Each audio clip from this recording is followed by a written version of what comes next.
Hey guys, this is Archishman from Just Another Gaming Site, and today we have for you our first ever AMD graphics card review.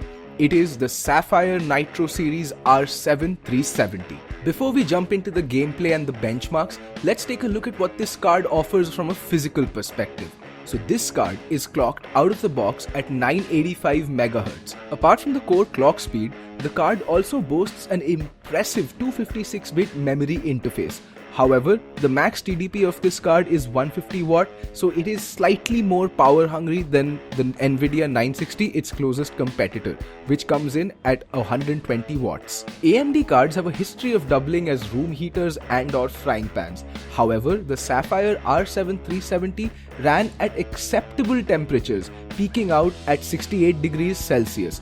Now, it is not the coolest card that we've tested by any means. However, by AMD standards, this is amazing. Now that we have all the physical nitty-gritties out of the way, let's take a look at how this card performed in-game. First up is The Witcher 3. Now this game just won Game of the Year at this year's Video Game Award, so we feel a lot of people might want to give this game a try.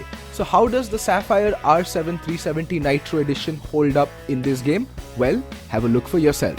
We played Witcher 3 at medium to high settings, and this card handled it relatively well. I mean, we have seen better performance from budget and graphics cards on The Witcher 3, like as seen on the Galaxy X OC 950 or the Zotac Amp Edition 950, both of which performed much better than the Sapphire R7 370. Cutting to the chase, the average FPS recorded on Witcher 3 by the R7 370 Nitro Edition was 30 FPS, with the minimum dropping to as low as 24 and the maximum of 37 frames per second. Next up, we have Grand Theft Auto 5.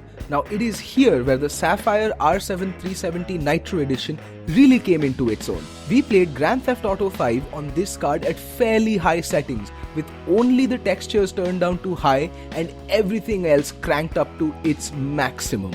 And this card really impressed us. Not only does the game look gorgeous, it also plays at a buttery smooth frame rate, even if I am going absolutely ham with the RPG and blowing up cars like nobody's business. On an average, the Sapphire R7 370 Nitro Edition ran Grand Theft Auto 5 at an impressive 52 frames per second, with the minimum dropping down to around 48 and the maximum going as high as 62 FPS. Now we move on to the newest first-person shooter on the block, and that is Tom Clancy's Rainbow Six Siege. Rainbow Six Siege is nowhere near as graphically demanding as the previous two games, and that was clearly evident by the fact that we managed to play this game at a steady 60 frames per second at the high presets. There were no frame drops reported throughout our playthrough on the R7 370, and the little jitteriness that you're seeing on screen right now is because OBS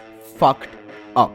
Basically, we managed to play Rainbow Six Siege Beta with an average frames per second of 60, with the minimum dropping down to just about 57 and the maximum of 72. We end our review by showcasing one of the most popular first-person shooter games in PC gaming history, and that is Counter-Strike Global Offensive.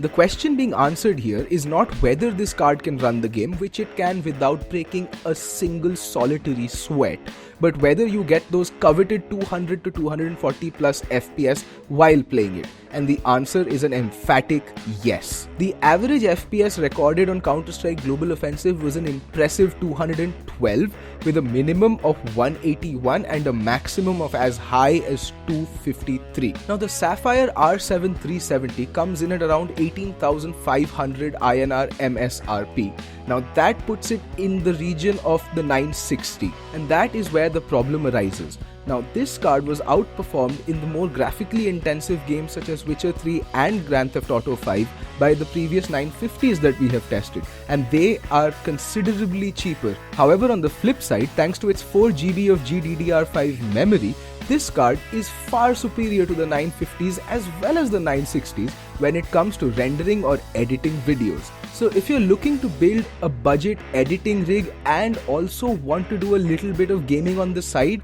this is the card for you. The 4 GB of VRAM is absolutely ideal for rendering and editing videos. Also throw in the fact that AMD cards inherently handle Adobe Premiere Pro rendering better than Nvidia cards. You literally have yourself a mini beast in the Sapphire Nitro R7 370. So with that, we conclude our first ever review of an AMD graphics card. If you enjoyed what you saw, please do leave a like and don't forget to subscribe, it helps us out a lot. This is Archishman from Just Another Gaming Site, signing off.